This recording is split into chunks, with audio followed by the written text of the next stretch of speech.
Hey, Johnny. Hey, so just by means of an introduction, tell me who you are in a couple of, I don't know, sentences, paragraphs, whatever you desire. I'm David Wood. I am a radical real-world futurist, which means I take seriously the possibility the world could be very different quite soon from where it is today. And real world means that I recognize that it's about people and economics and politics, as well as about technology. So tell me about the first time you'd heard of FM. So I think the first I came across FM was probably reading books about transhumanism in the early 2000s. It may have been in the book by James Hughes, Citizen Cyborg, when he introduced FM, as I remember, somebody who pointed out a new dimension in political thinking. That instead of us always thinking, are we on the right wing or are we on the left wing? He said, there's a more important discussion, which is, are we in favor of going up or going down?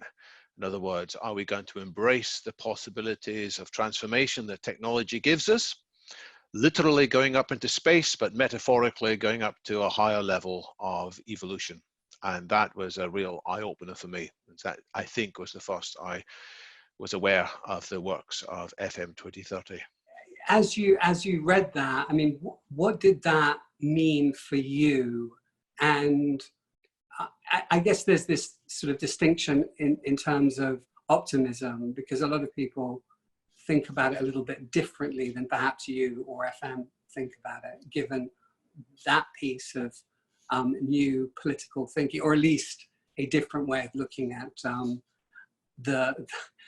the binary ways that we've looked at politics before. So this was fitting into my own growing appreciation that technology could make the world very significantly different.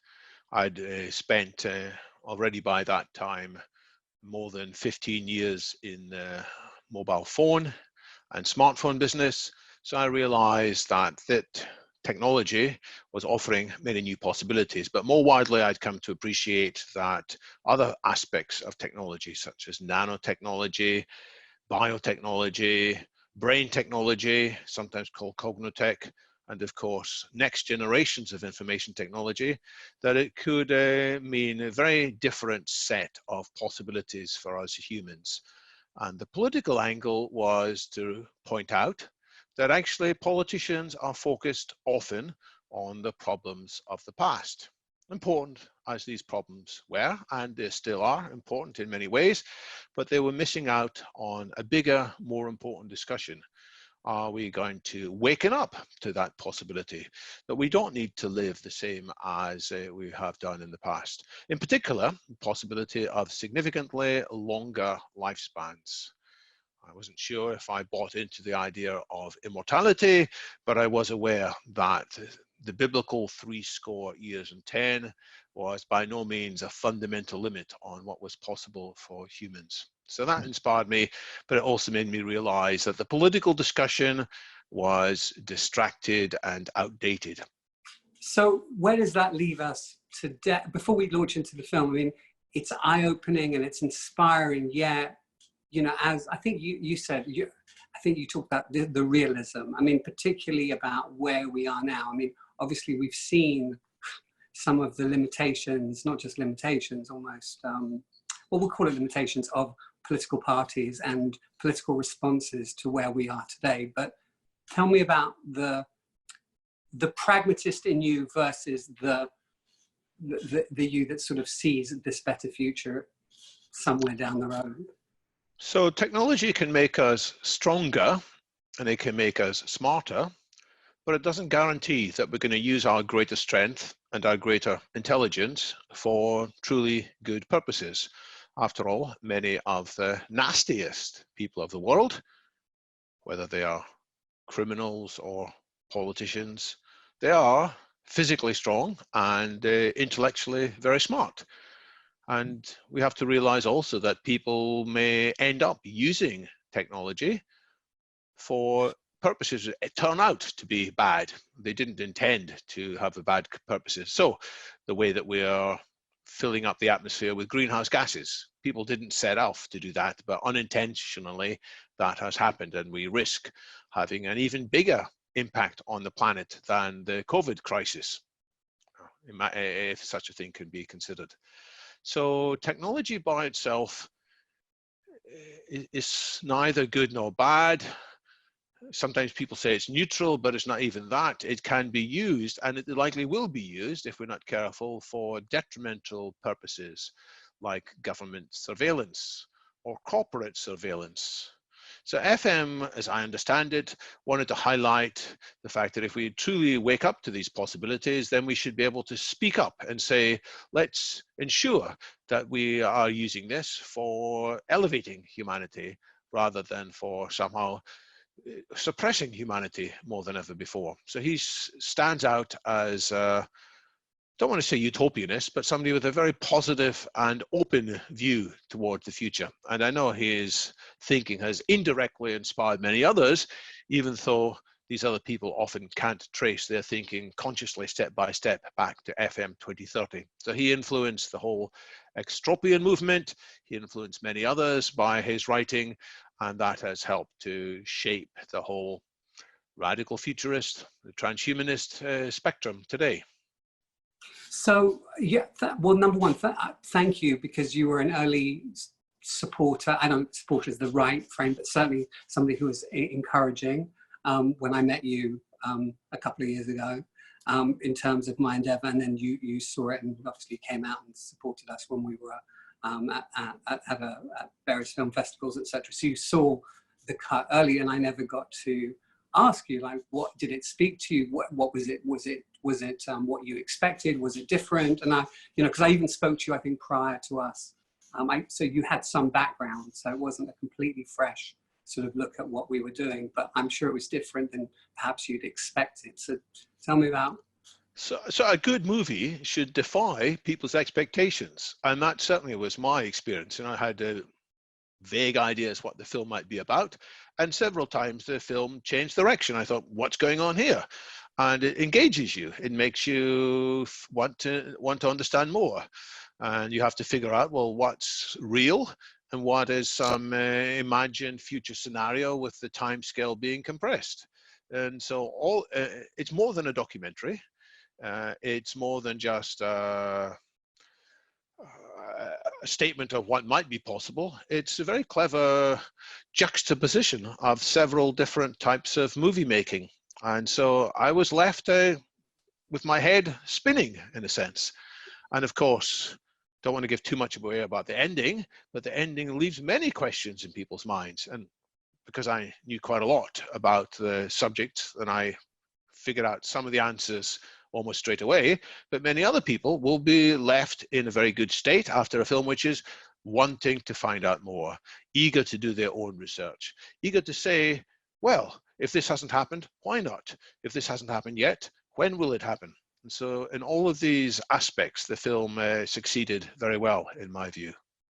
Thank you, thank you. Was there things that you learned about FM that were either enlightening to you, surprising to you, perhaps I'm not upsetting, but not just in terms of how we made it, but the things that you learned about FM or his views, or things that he talked about that you were unaware of? Perhaps not, but So even now, I can't call myself by any means an expert on FM 2030. I think there's still a case for more books to be written about him.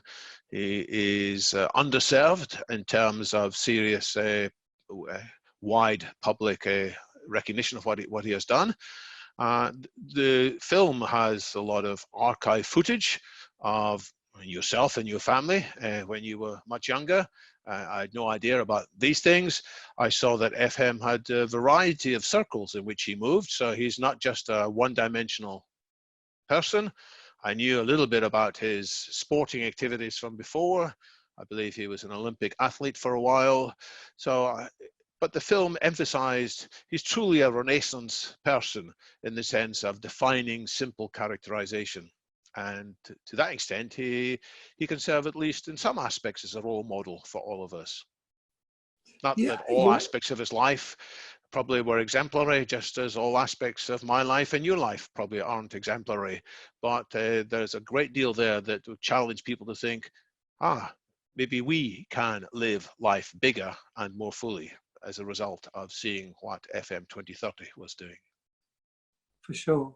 So, yeah, I mean, one of the things that we set out to do was to try and make a film that was obviously that kept people's attention, and at the same time, we didn't want to make a dystopian film about the future. We wanted to try, not necessarily say that everything's going to be great and so on. It was a homage to FM in a sense, but not entirely. We weren't making like, validating everything that FM ever said. We wanted our audience to question it. Why do you think there are so few,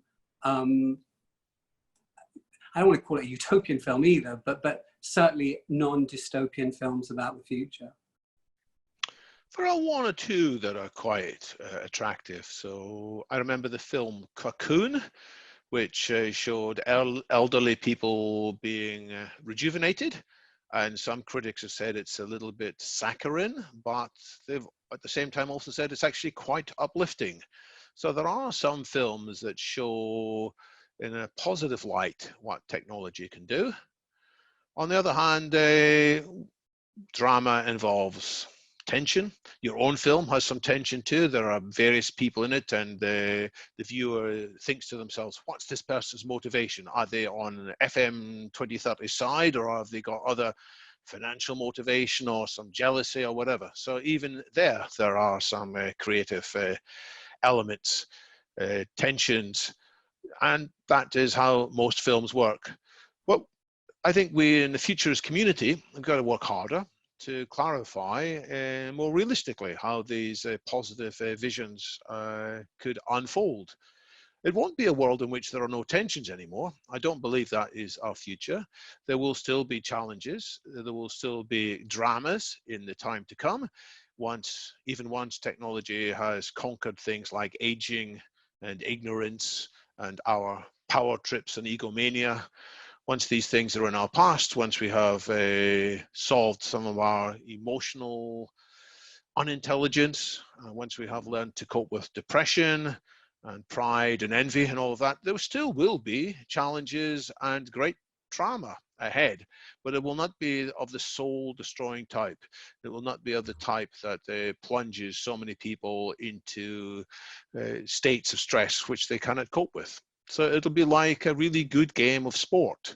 You know, there are winners and losers, and it's enjoyable to take part. And so I believe that is what the future will hold, and we need more people to come up with imaginings of that. But there are some science fiction. I believe there is some work by Ian M. Banks, which many people point to as having a lot of vision about how humans can coexist with very powerful super intelligences. Even there are dramas and challenges, and that's as it should be. Life will not be anodyne in this future. Life will still be thrilling in its own way. For sure. Well, I hope. So I mean, obviously well, not obviously, we tried to explore a lot of themes. Obviously at the top, there was this theme of extended longevity or immortality, or, you know, how can we do away with death as we have it? I mean, that was sort of obviously a thrust, but we tried to address a lot of themes, some of them more head-on than others in the film. Were there any particular themes that spoke to you personally, or that you think are more relevant for discussions that we either are having or should be having today? In a small way, there's a very practical question of how do we raise money for the tasks and projects that are very important? Because one of the themes that you explore in the film is, well, what's the right way to gather funds together for great causes? And that's something that still challenges all of us. Those of us who believe in the potential of new technology, once it's more fully researched and deployed to transform the world, are still often frustrated at the way in which resources tend to be applied just to today's waves of technology rather than to the better waves of technology for the future. So that was one of the themes that lay there. Backtrack for 1 second, because one of the things that you just said was this idea that technology, or and again, I don't want to put words in your mouth, but at least that was what I got from it, with that kind of that technology was going to solve all of these problems, or at least some of these problems, whether it be depression and so on. I mean, is that what you, is it more nuanced than that? Is it, because I mean, I don't know that there's an app. There may well be an app to solve depression, but I feel like some of these things isn't just going to be, the technology is going to be the panacea for all our problems. And I don't want it to feel like that's what you said. So is that what you think, or is it a bit more nuanced than that? It's a good question. So the first thing I want to say is I don't believe we have to live with this kind of mental issues forever. I think they can be solved, but you're quite right to say it's not just technology that's going to solve them unilaterally. Many aspects of our mental challenges are things in the environment. There are the world of consumer marketing in which we live, which sometimes raises us up and then dumps us down. There is the perception of inequality, which is actually in many cases a real inequality of opportunity. So some of these issues are to be solved with changes in society. Some of them are to be changed by alterations in our personal philosophy. And some of them will, I think, involve medical interventions of one sort or another, including things like psychedelic drugs, well supervised, other types of drugs, things like applications which can act as mentors in a way that when sometimes we're speaking, a good friend may tap us on the shoulder and say, calm down a bit, or have you thought of putting it like this? And so apps in the future will be talking in our ears, perhaps a little bit like the voice of God, will occasionally be tweaking us and guiding us as sort of a guardian angel. So there'll be a combination of applications, change in thinking, a resurgence of some traditional mechanisms of spiritual development, and changes in politics. And what's the right balance? That's very much an open question. I do want to say there is a key role for technology, but I won't say that it's all down to technology. No, indeed, because if we just have technology driving it, we may well end up in a worse state than currently. So, I mean, this is specific to that, and really in terms of a lot of the things that you're involved with, there are so many issues that are considered important in this space. You know, you've talked about some of them: climate change, longevity, genetic engineering, our understanding of our biology, you know, just general infrastructure and how we organize, universal basic income. I mean, there are so many questions that we need to solve, and ways that we need to think about these different issues. Enhancements, biological, enhancements. Is there a hierarchy, or is there a way to think about these things in terms of how we build a better future? There's much to be done, but the good news is there's lots of people on the earth who can actually help solve the issues. The large population on the planet isn't just a set of mouths to feed or a set of producers of pollution and greenhouse gases. It's also a source of innovation. It's brains, it's ears to listen, and hands to build solutions on top of each other's ideas. So the problems that we face, which are extensive, can easily be solved if we can find the right way to collaborate and build on the best insights. But you're right to say some things are probably more fundamental than others. And so my starting point is, I think, very similar to one of FM 2030's starting point, which is that the future can be so much better than the present. And that if we're trying to solve the problems of the planet, we should not be trying to go back to some imagined past state of goodness, whether it's in the 1950s or the 1970s or, I don't know, the 1820s. We should not be looking backwards primarily. We should be looking forwards to a world which can be orders of magnitude better than the present state. And so that is the first thing I want to get on the table. Big thinking is necessary. Of course, we get to large progress by a series of footsteps, but without realizing the scale of the change that's ahead, we will not be able to do justice. The second priority is to put human flourishing at the center of our measurements of how well society is doing. It shouldn't be GDP, gross domestic product, or shouldn't be even be the employment rates. It should come down to human flourishing in all its rich aspects. How creative can we be? How much joy can we have? What's the level of conscious experience that we have? What's the degree of collaboration? And the various economic metrics, which do often drive political discussions, should be moved backwards in priority and take a secondary role. And in particular, the employment metric, when people throw up their hands in horror and say, oh my goodness, more people are out of work, this is bad news. I will say, on the contrary, it could be a step towards a world in which very few people will work for a living. And that is a desirable world. It's a world in which automation, technology, software, robots is producing all that we humans need for a rich life. And so the age in which people who did not work are regarded somehow as second or third class citizens, worthy of scorn, we're going to move beyond that, because we're going to put human flourishing at the forefront of our ideals rather than economics for economic's sake. As it's written long ago, man does not live on bread alone. No, we need something much, much richer, more internal, human flourishing in all its dimensions. This is a new index. We need a human flourishing index. Of course, people have looked at this, and we need to collaborate to debug the issues with the current flourishing indices and to raise them up higher. And then we need to restructure society so that the systems we put in place, the big corporations which exist to deliver shareholder value primarily, we have to ensure that they are sometimes constrained more effectively by democratic needs rather than just the needs of the shareholders. So that index needs more work, and we need to figure out how to ensure that it governs what happens in the society rather than just being a kind of epiphenomenon, something to which we occasionally give lip service.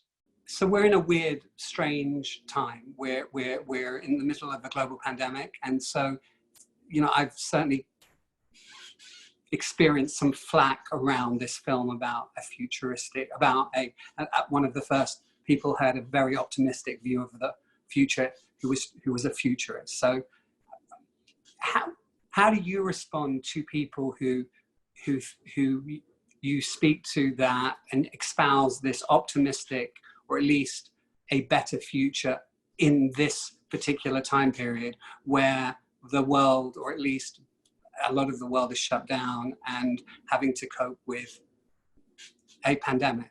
So futurists generally say that there are multiple scenarios possible ahead. Certainly there are scenarios in which life goes very well, but equally there are scenarios in which we take our eyes collectively off the ball and we get impacted badly by one or other global catastrophic risks. So the transhumanist declaration, which was strongly inspired by FM 2030, amongst others, has, I think, about 8 clauses in it. It dates from about 1998. It was discussed online in various groups. But of these 8 clauses, about 4 of them emphasize dangers that might happen if there is insufficient discussion of all aspects of the possibilities of technology. So what we can see with the pandemic, it's a wake-up call. It's a rehearsal for humanity to realize, actually, we have made some bad choices. We don't have sufficient resilience in society. We're not agile enough. We've been prioritizing some of the wrong things. We haven't built the right institutions to fight this kind of risks wisely enough. And as a result of this, some people say it's almost like World War III, except it wasn't the World War III we were expecting. I've heard futurist Nell Watson, for example, speak in these terms recently, and it's a bit of a shocking idea, but when you think about it, there is some merit to it, because the world is going to probably have its worst economic depression since at least the 1930s, and possibly for several centuries. And we have to look at each of the world wars and say, well, what happened at the end of the World War? Of course, it was terrible during the war. What happened afterwards? And at the end of the First World War, it was actually a real mess.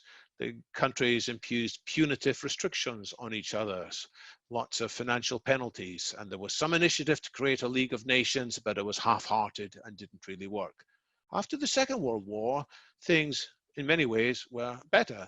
Out of the great disaster of the many millions of people who died, tens of millions of people who died, there was the Universal Declaration of Human Rights, which was a very good document for its time.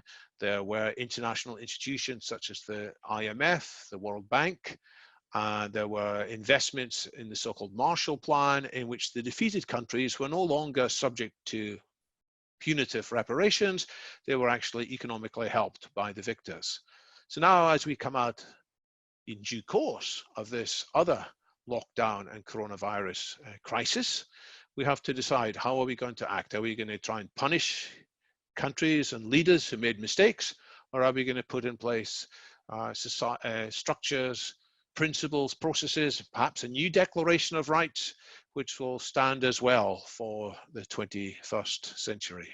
We are in, we're living in a global world, and whether that means the fact that we can communicate like this, or the fact that, the supply chain, and everyone's talking about the supply chain these days, and, and if we'd, been more self-reliant. I mean, this is the talk today in the United States, both on the left and on the right, progressive and conservative, but the threat, even though they're coming from these different ideological places, the sort of takeaway is we should be more insular. We should be more self-reliant. And again, it promotes this idea of exceptionalism or nationhood and so on. How do you, there are obviously a lot of lessons that can be learned. And I guess one other piece to this, and it's funny that you say the world wars, because obviously as the First World War ended, there was the Spanish flu, which killed many more people, 100 times more people than the actual First World War killed in its totality. So, and we didn't learn anything from that pandemic.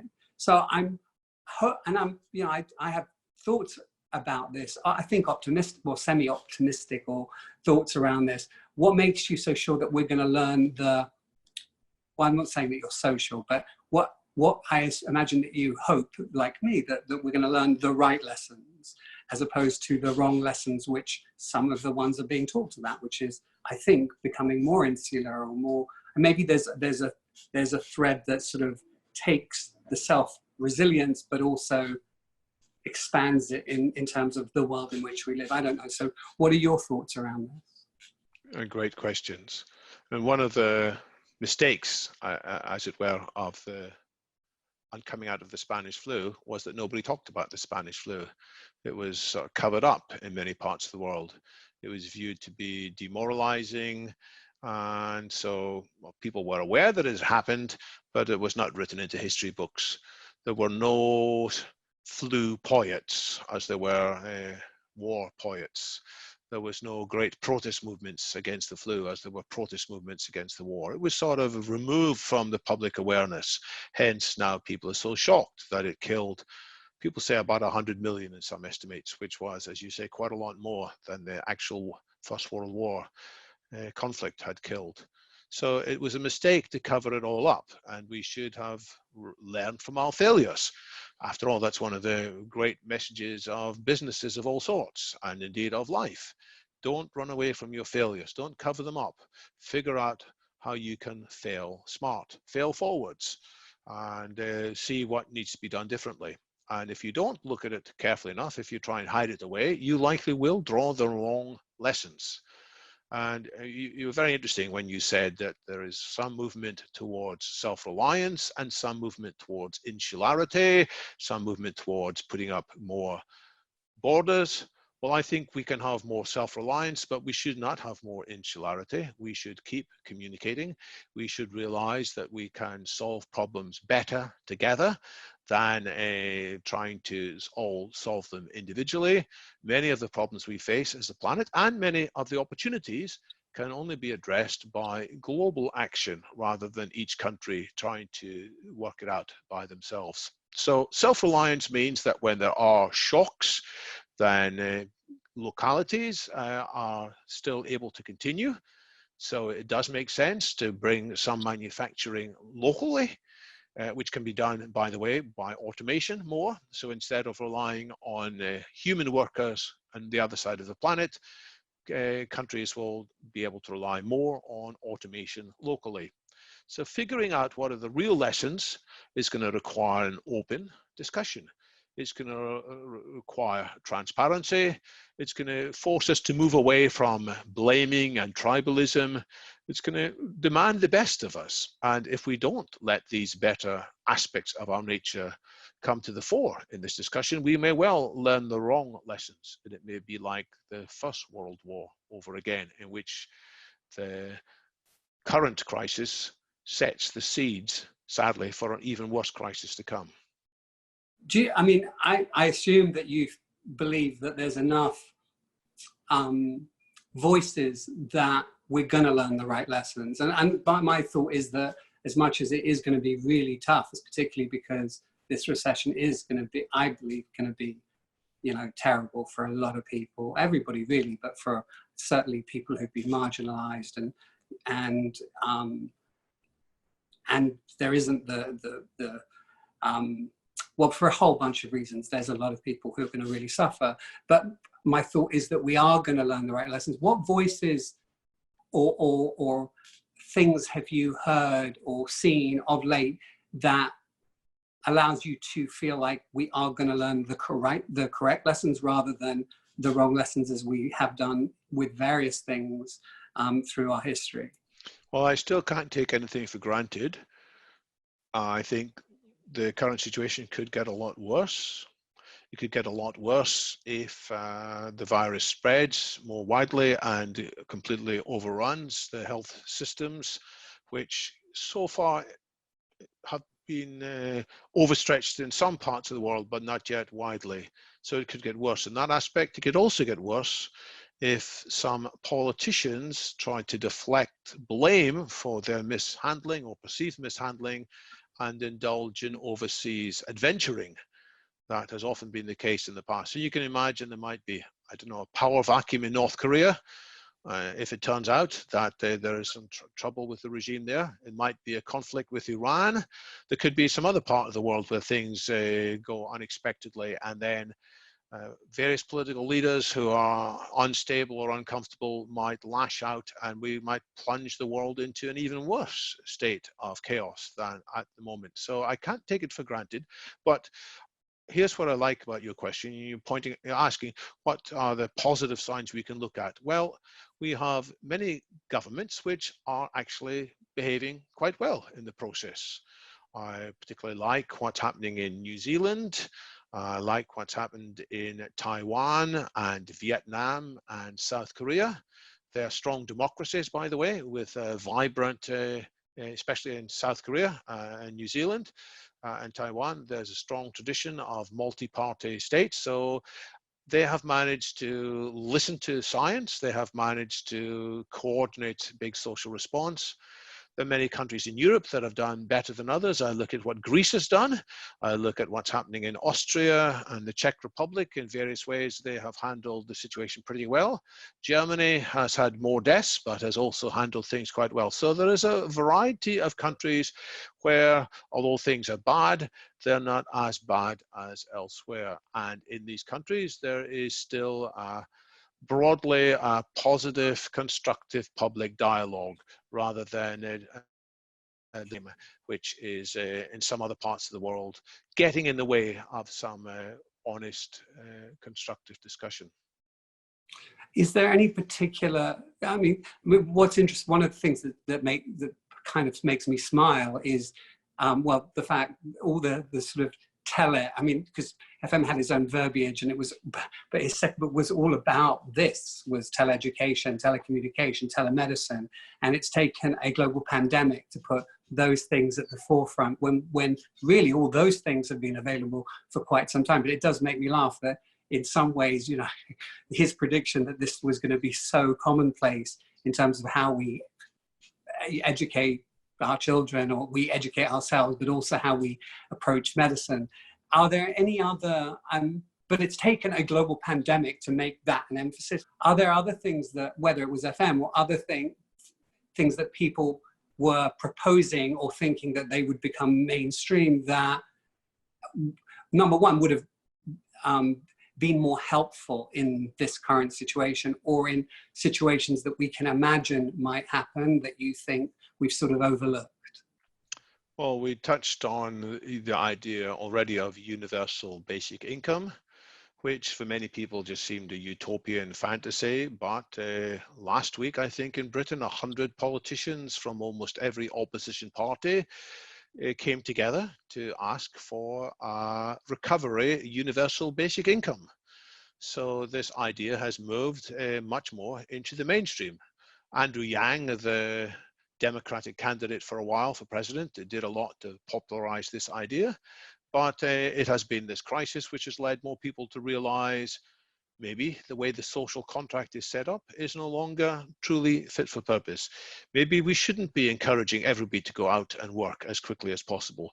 Maybe it makes more sense to provide at least a basic income for people, and that we should be prioritizing ensuring that people who don't work can have a good quality of life nevertheless. So that idea has come along in leaps and bounds as well. We're going to move away from cash probably as well, much more quickly as a result, because more shops are saying, don't give us cash, cash dirty, you might spread the germs with cash, or coins or coins or notes. And so increasingly we're going to move to contactless payments, digital currencies of various sorts. That's another thing that's accelerating. And then there is automation. Many firms have been a bit slow and reluctant to adopt automation because they have thought it's better to keep humans in the loop. But now with many humans understandably being reluctant to work in close proximity to each other, more companies are thinking, let's hurry up and adopt the right kind of automation. And they're now much more vigorously discussing which types of AI are for real and which are just empty hype. And although a lot is empty hype, a lot of it's for real too. There are all these things that are coming down the pipeline that are becoming so much more mainstream that gives you some indication that we are going to learn some positive lessons. And so I see this pandemic as being the trigger for acceleration in these changes too. And there are related things like drone deliveries. So we're seeing all kinds of shopping goods being delivered to houses. Various companies have toyed for a while with using drones to be part of that delivery process. At least in some parts of the world, that's now accelerating. So it's still part of the same pattern, that the shock to the system is accelerating changes which have long been foreseen, but didn't have enough momentum hitherto. The thing that occurs to me is that there are all these different strands today that certainly there weren't, at least when FM was talking about these things. And you know, some of it's driven by politics, but not the FM sort of brand of, you know, upwing versus right and left wing. The words sometimes people use are techno-libertarians and techno-progressives. So techno-libertarians say that government shouldn't be interfering much. They should be small government, minimal government, and the market and entrepreneurs and technologists should be given as much trust as possible with limited state intervention. The techno-progressives emphasize, on the other hand, that markets often fail. When they work well, they are wonderful, but markets can lead to monopolies and distortions. Markets also sometimes suffer too much externalities, which means drawbacks on things which aren't priced properly because our measurement of a value is wrong. So techno-progressives emphasize that and emphasize needing to build a social contract to look after the people that aren't doing so well out of the economy. So there's a spectrum of different views, and different transhumanists sometimes quite strongly on one wing or the other.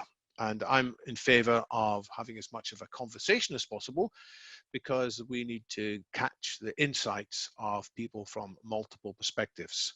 And the most fundamental thing is that although we sometimes pull in different directions, we should actually be more united in finding out how we can most quickly take the wise, profound advantage of technological revolution.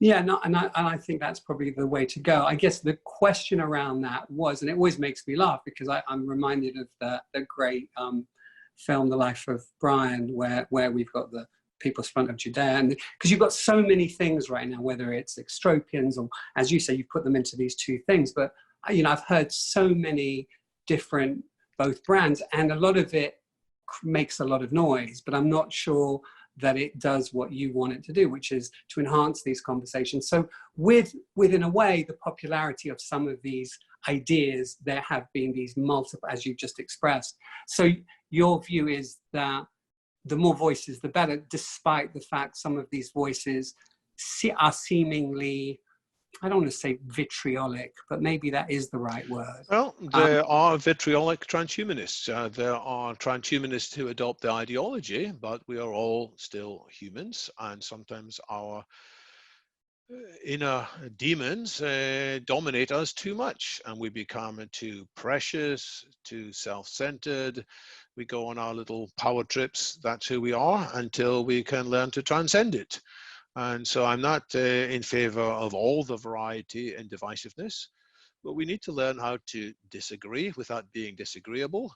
We need to learn how to appreciate different perspectives, but to not confuse the whole of the debate by having needlessly different points of view. And we have to figure out what are the right words that we want to put into the public domain. And the FM 2030's great word, a transhuman, is sadly sometimes now seen as not so helpful for all kinds of reasons. And there is a constant debate within the transhumanist community. Should we give up on that word? Because it sometimes leads people to think of connotations which are no longer helpful. So that's still an open question. So although I'm quite happy to talk about myself as somebody who adopts a transhumanist philosophy, there are other things which I tend to put forward in the first part of the discussion, which is, I think I describe myself as a radical real-world futurist. I'll also describe myself as a singularitarian, meaning that I take very seriously the possibility that AI, within just a few decades, is going to be smarter than us and trigger a so-called technological singularity. I typically introduce myself like that before I will then say, by the way, there is this philosophy called transhumanism that says we should be taking charge of evolution, and we should be ending up with much better nature than the human nature we have inherited from evolution.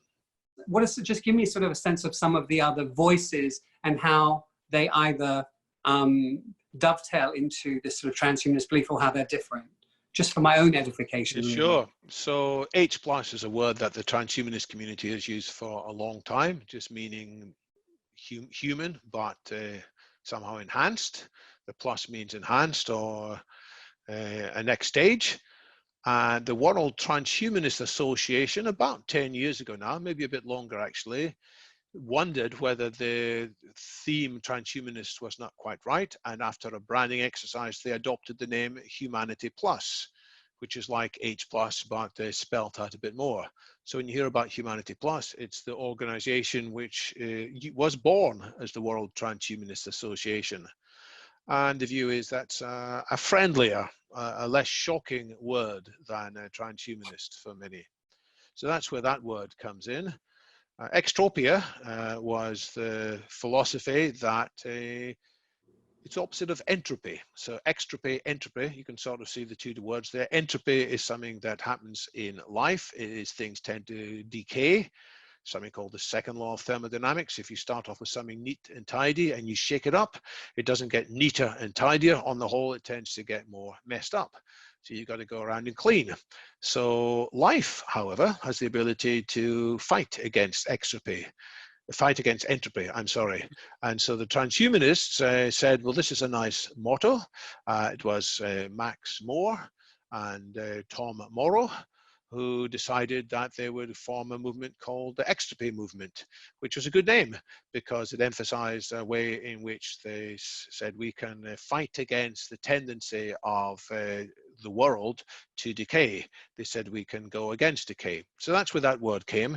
It's used less often nowadays, I think, but it is still a word that indicates a very strong set of ideas that were important for a significant early phase of the transhumanist community. Is there anything else you wanted to tell us about either your impression of the film, your hopes for the future, or indeed any sort of message that you would impart to either our leaders or people in general in terms of like we can not necessarily, well, maybe transcend some of our biological limitations and we're in a good place? Well, we haven't talked much about the cryonics element of the film, and I still look forward to the day in which cryonics is going to move from being a fringe, weird, laughed at phenomenon into people taking it for granted. It's a better way to live, or rather, it's a better way to deal with people as they die than putting their bodies into the ground or burning them up. There is at least some prospect that people can be reanimated after the science develops sufficiently. So I think one other aspect of the film is going to draw attention to cryonics. It's not clear to me when exactly cryonics is going to move from its current state into more of the mainstream. I do think it will happen in due course, especially once more people realize that it's not that long into the future when we will be able to reverse aging. People will realize, as FM 2030 realized, at some stage, we're going to be able to reverse the damage that accumulates in the body. And so when people realize they risk dying before reaching this new stage of humanity, they may want to put themselves in effect into an ambulance into the future, which is what cryonics preservation hopes to provide.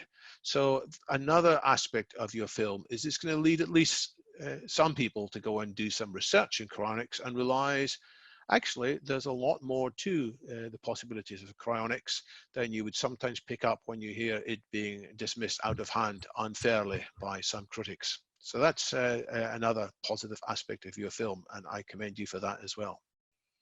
In terms of, I mean, one of the things we didn't really explore, well, we alluded to, but we didn't really explore it, and it is a debate within certainly the transhumanist community, is whether extended longevity or indeed reanimation should be biological versus, which is obviously the cryonics piece, or it should be, I've forgotten the word for it now, well, it's not non-biological, digital, or at least, you know, which covers mind uploading and various other things. Do you want to give us a sort of sense of those two diverse ways and where you land? It sounds like you probably land on the biological side, but I'd like to hear. Yeah, so cryonics involves keeping your brain and having a new body. It might be your old body which has been repaired, or it might be a brand new body that has grown around your head, which has been preserved in cryonics. That's traditional cryonics, but there's another idea. Instead of having a new body for the brain, it's having a new brain for the mind. It's the idea that the mind might somehow be copied out of the brain, that the mind is the brain in various patterns of operation. And it's a bit like copying a piece of software from one computer to another. We recognize it as being the same software, even though it's running on different hardware. Now, I happen to think myself that copying the mind from one brain to another is much more challenging and difficult than fixing a new body around the brain. And so I see that as further out.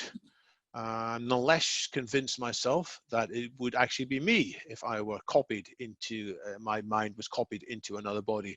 It might just be a copy of me, which would be good for the copy, but it wouldn't be good for me who's dead. And I can't make up my mind about that. That's a question in the philosophy of science that many people tell me I shouldn't worry about, but I still do worry. So for the time being, I think that I look forward to hopefully seeing rejuvenation in my lifetime. But if it turns out that it is delayed or I have some illness, and same for my loved ones, then I would look forward to traditional cryonics preservation rather than the alternative, which is that your brain might not be frozen but plastinated, in which there's no chance that brain's ever going to be animated again, but it's preserved. It can be preserved at room temperature, so there are some advantages there. And the idea is eventually some electron scanning microscopes or others might be able to copy enough structure off of this plastinated brain to reanimate you on a new brain. So I'm not signing up for that particular vision anytime soon, but I would more likely sign up for what we might call traditional cryonics first. But as we increase our understanding, as we learn more about the mind and the brain, which I believe we will do quite soon, I may change my mind on that. So I'm reserving my final opinion, and I think that's the right thing for others to do as well. I guess the last thing, in the short term, which is obviously, we've talked about, you know, unfortunately, some of the ramifications of this pandemic. In the short term, what are the big things that we expect to see if one looks at this in an optimistic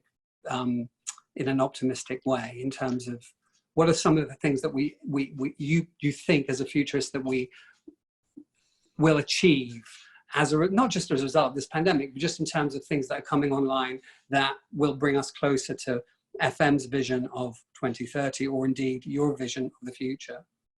So the first thing is that ideally scientists will be raised up in public awareness and public respect. Science will offer reliable guidance as to the likelihoods of various treatments working or not. Science will get more funds allocated to it so we can be faster to either producing a vaccine or some other cure. It might be transferring the plasma from cured people or people who are immune to others. So the first thing I look forward to is the growth in respect for scientists, provided the scientists practice the proper scientific attitude, which is one of open-mindedness, testing their theories, and peer reviews. So that's the first thing I look forward to. The second thing I look forward to is a desire to address global issues with global conversations rather than retreating into isolationist, and that more funds will be provided to the organizations like the WHO. Certainly the WHO can in some aspects be criticized for its response to this, but it was underfunded. It maybe didn't have all the right management in place, and it's by no means the only international organization that needs to be put in place. And so there will be greater attention to global threats and also global possibilities, and we will transcend just our national thinking. So that's the second thing I would like to come to this. And the third thing, I would like to see more people say all lives are precious. Now, we could have come out of the pandemic by saying, you know what, it's mainly only old people who are going to die. Let's not turn the economy upside down just to help these very old people. We should let them die. Actually, there are some people who say that, but thankfully it's very much a minority. Instead, there is a re-expression of the sanctity of life and the re-expression that everybody should have a good chance of good health. That's far better than just saying, let's keep the GDP high. So I want to see more focus on human values rather than, let's say, consumerist goals. So these are the three things which I think together can help us transition into a much better future. There can be a great reconsideration, if you like, which will help to accelerate a change which should have happened already, which is a change towards a transhuman society and transhuman people within that transhuman society, worldwide with nobody left behind.